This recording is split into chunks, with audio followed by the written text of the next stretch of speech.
Bahkan sampai ketika misalnya kita mempersoalkan pilkada kotor banget tuh kan, makanya kepala daerah dipilih aja lagi sama DPRD. Terus pemilihan presiden kotor segala macam tuh kan, udah MPR aja yang milih. Nah, menurut saya yang bilang bahwa kita tidak siap dengan demokrasi itu, satu pertanyaannya adalah kita siapa? Kita tidak siap dengan demokrasi. Kita yang mana nih? Apakah kita ini yang semua ada di ruangan ini, atau yang sebelah sana yang sebenarnya sedang memanfaatkan demokrasi, lebih tepat sebenarnya menyalahgunakan demokrasi untuk kepentingan mereka. Menurut saya yang tidak siap mereka, karena mereka yang diganggu-ganggu dengan mekanisme demokrasi. Contoh konkretnya kan waktu kita kemarin ini ya, undang-undang pilkada yang demonstrasi 22 Agustus. Kan mereka marah tuh, makanya 7 jam bisa bikin undang-undang.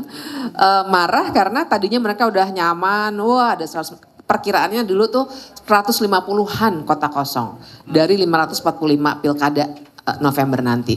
Tapi begitu keluar putusan MK kan langsung berantakan tuh konfigurasi politik. Sekarang tinggal, walaupun jelek ya, tapi tinggal 41. Walaupun ini naik dari 2020 itu kota kosongnya 25. Kita ini naik dan ini jelek sekali.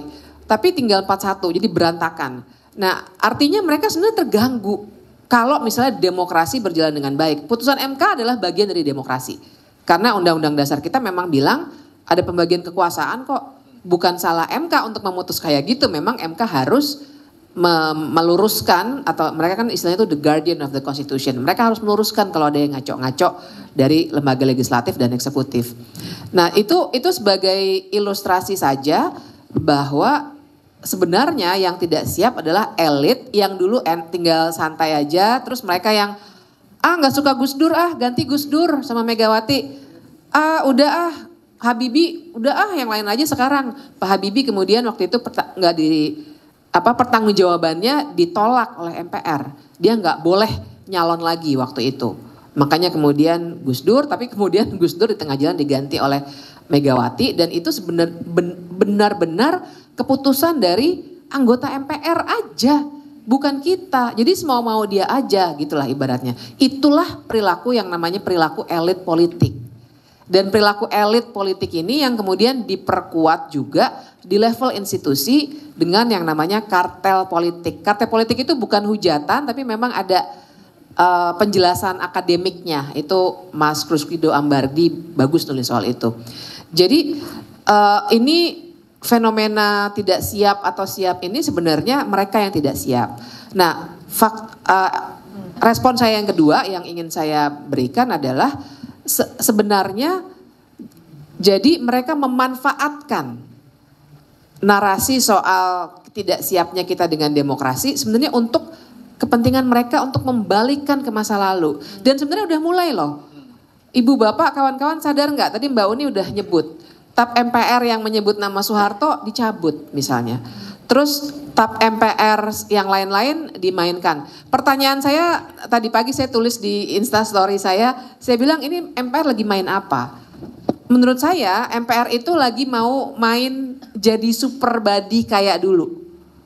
Jadi mereka sebenarnya teman-teman sejak 2003, udah lama banget ya, 21 tahun yang lalu, TAP MPR itu nggak ada lagi. Karena kita nggak menganut lagi yang namanya lembaga tertinggi. Makanya kita sekarang lebih demokratis. Karena semua lembaga setara, kemudian relatif setara lah begitu ya. Sehingga bisa ada checks and balances gitu. Mbak Bibip, untuk yang gak familiar boleh dijelasin lagi dikit mungkin TAP MPR itu apa? Oh iya. Dan kenapa ngaruh yang tadi maaf ya, ini kita baru hidup banyak yang kurang dari 21 tahun yang lalu bisa jadi. Sebenarnya iya tadi karena takut ini aja kehabisan waktu. Ketetapan MPR itu adalah bentuk peraturan perundang-undangan yang dikeluarkan oleh MPR. Okay. Tapi sebenarnya sejak MPR bukan lembaga tertinggi negara lagi, konkretnya sih sejak MPR udah nggak milihin presiden atas nama kita, alias kita mulai coblos sendiri 2004, itu sebenarnya MPR tidak lagi mengeluarkan ketetapan MPR. Presiden bukan lagi mandatarisnya MPR. Kalau dulu kan Soeharto modelnya gitu, mandatarisnya MPR.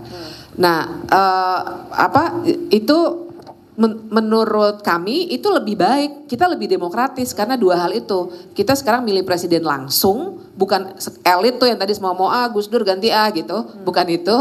Dan yang kedua juga bagusnya karena jadinya pertanggungjawaban presiden, pemerintah sebenarnya ke kita, bukan ke elit itu. Nah sekarang itu yang sedang mau dikembalikan nampaknya. Kalau bacaan saya sih begitu.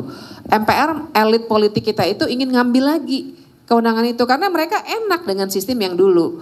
Nah dan sistem yang dulu itu memang tidak demokratis. Jadi sebenarnya yang tidak siap jelas mereka, tapi mereka yang menggunakan narasi-narasi ini untuk bilang ya demokrasi kita itu nggak siap. Nah, satu pertanyaan tadi ya, apakah ada yang lain? Sejauh ini nggak, sebenarnya demokrasi adalah salah satu-satunya yang sudah terbukti untuk bisa menjalankan pemerintahan di negara modern yang pertanggungjawabannya, akuntabilitasnya ke rakyat. Kemudian nanti ada turunannya, demokrasi yang kayak gimana, demokrasi yang kayak gimana. Tapi sebenarnya nggak ada lagi model lain yang bisa kita gunakan.